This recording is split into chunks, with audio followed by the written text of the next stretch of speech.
ইংরেজি রিডিং শেখার আরও একটি দুর্দান্ত ক্লাসে তোমাদের সবাইকে স্বাগতম। এই ক্লাসটি দেখার পর ইংরেজি রিডিং পড়াটা তোমার জন্য পানির মতো সহজ হয়ে যাবে। ইংরেজি শেখার অনেক ভিডিও হয়তো তোমরা দেখেছ, কিন্তু এই ভিডিওটা তাদের থেকে সম্পূর্ণ আলাদা। আজকে আমরা সবচাইতে সহজ পদ্ধতিতে ইংরেজি রিডিং পড়া শিখব, ঠিক যেভাবে বাচ্চারা ইংরেজি শেখে। ক্লাসটির শেষে আপনিও ইংরেজি রিডিং পড়তে শিখে যাবেন, গ্যারান্টি। আর কখনোই ভুল হবে না।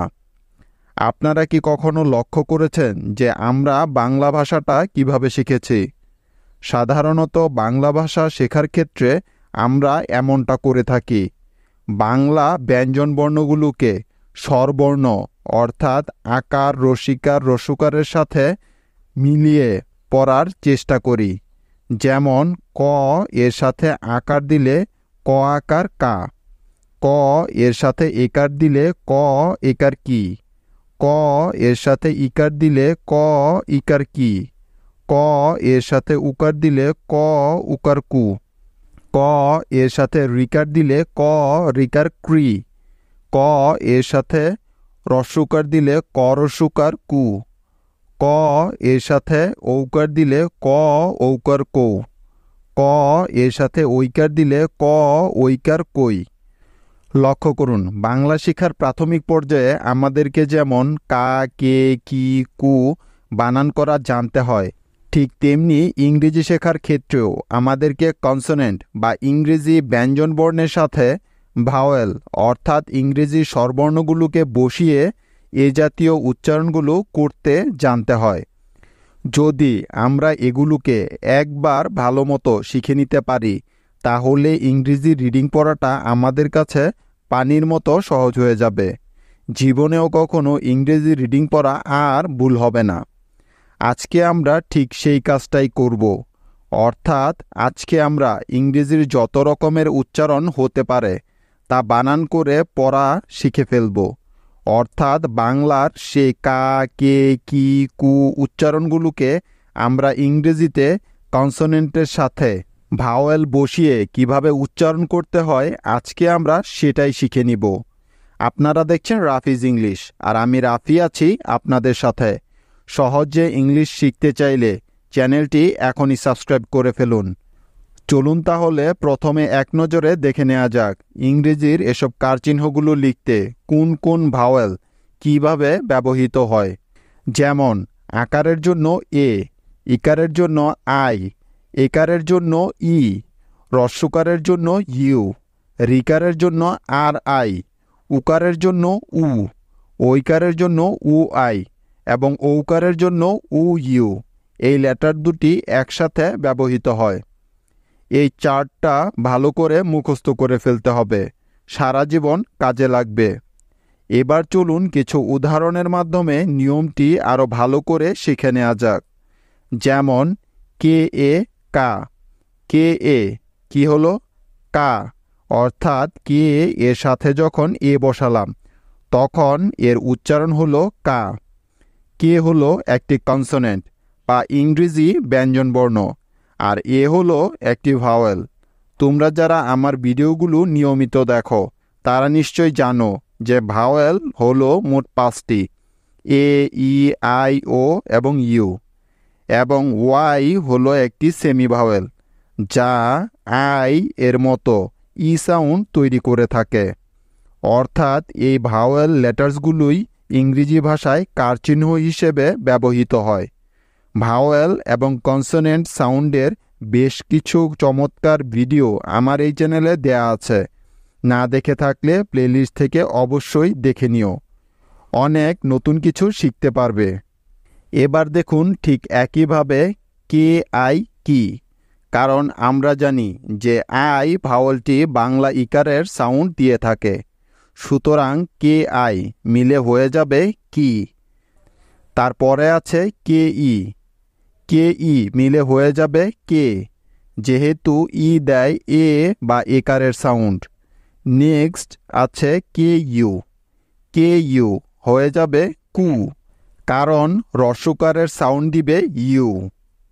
নেক্সট কে আর আই, ক্রি, এখানে একটি কথা ভালো করে মনে রাখতে হবে যে রিকার বুঝাতে ইংরেজি ভাষায় সবসময় আর আই এই দুটি লেটার একত্রে ব্যবহৃত হয়। নেক্সট কে উ কু, যেহেতু উকার লিখতে ইংরেজিতে উ বসে থাকে। কে ও আই কই, কারণ আমরা জানি বাংলা ঐকারের জন্য উ আই একসাথে বসে। নেক্সট কে উ ইউ কৌ, কারণ উ ইউ মিলে হয় ঔকার। নেক্সট কে এ আই কাই, কে এ আই কি হবে কাই। উচ্চারণগুলো খুব ভালো করে লক্ষ্য করেছো তো বন্ধুরা? এভাবে যদি আমরা বানান করে করে ইংরেজি শিখতে পারি তাহলে ইংরেজি ভাষাটা আমাদের কাছে একদম সহজ হয়ে যাবে। সেজন্য এই চার্টটা আবারও বলে দিচ্ছি, খুব ভালো করে খেয়াল করো। কে এ কা, কে আই কি, কে ই কে, কে ইউ কু, কে আর আই ক্রি, কে উ কু, কে উ আই কই এবং কে উ ইউ কৌ, কে এ আই কাই। তারপরে দেখো খ, কে এইচ এ খা। আপনারা নিশ্চয়ই সবাই জানেন যে কে এবং এইচ মিলে হয় খ, আর তারপরে যখন এ বসালাম তখন কি হলো? হ্যাঁ, ঠিক ধরেছেন, খা, অর্থাৎ কে এইচ এ হবে খা। কারণ ইংরেজি প্রতিবর্ণের ভিডিওগুলোতে আমি আপনাদেরকে এগুলো খুব ভালো করে শিখিয়েছি। কেউ মিস করে থাকলে প্লেলিস্ট থেকে দেখে নিন, আমি নিচে লিংক দিয়ে দিচ্ছি। এখন কে এইচ এর সাথে আই বসালে কে এইচ আই হয়ে যাবে কি।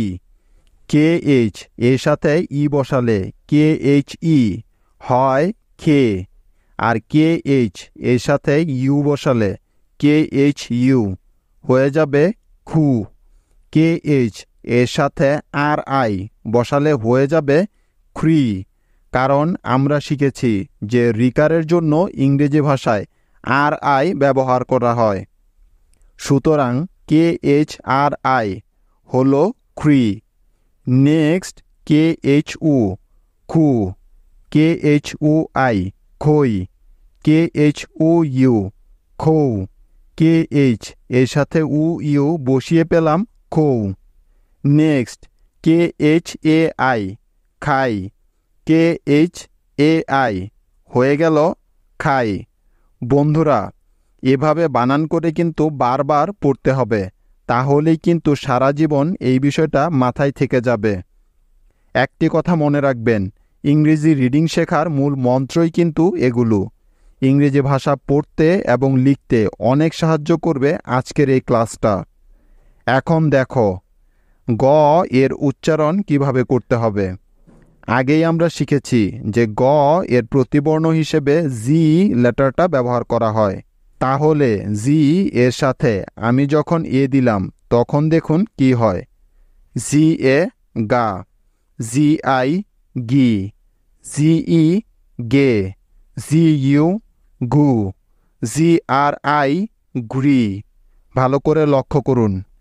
জি আর আই গ্রি, জি ও গু, জি ও আই গই, জি ও আই কি হয় গই, জি ও ইউ গৌ, জি ও ইউ মিলে হয়ে গেল গৌ। মনে থাকবে তো? Next G A I guy, G A I হয়ে যায় গাই। এবার দেখুন ঘ, জি এইচ একত্রে মিলে হয় ঘ। আমরা যাকে বড় ঘ বলে অনেকে চিনি, এর সাথে আমরা যখন এ দিব তখন তার উচ্চারণ হবে ঘা, কারণ এ তো এখানে আকার হিসেবে কাজ করে। তার মানে জি এইচ এ মিলে হয়ে গেল ঘা, ঘ আকার ঘা। জি এইচ আই ঘি, কারণ আইটা এখানে ইকার হিসেবে বসেছে। নেক্সট জি এইচ ই ঘে, জি এইচ ইউ ঘু, জি এইচ আর আই ঘ্রি। লক্ষ্য করো এখানে রিকার আছে, তাই আর আই বসেছে একসাথে। তাহলে GHRI হলো ঘ্রি, GHO ঘু, GHOI ঘই, GHOI মিলে হয়ে গেল ঘই। তোমরা বলো তো GHOU কি হবে? একদম ঠিক, ঘৌ। GHOU হয়ে যায় ঘৌ। বুঝতে পারছো তো? নেক্সট GHAI ঘাই, GHAI মিলে হলো ঘাই। এগুলো কিন্তু রিডিং শেখার ক্ষেত্রে খুবই গুরুত্বপূর্ণ, তাই খুব ভালো করে মনোযোগ দিয়ে দেখতে হবে। তারপরে দেখুন চ।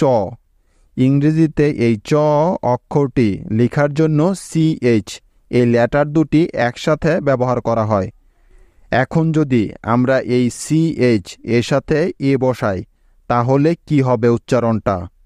চা, চ আকার চা, অর্থাৎ চ এর জন্য CH আর আকারের জন্য এ, তাহলে CHA মিলে হয়ে যায় চা।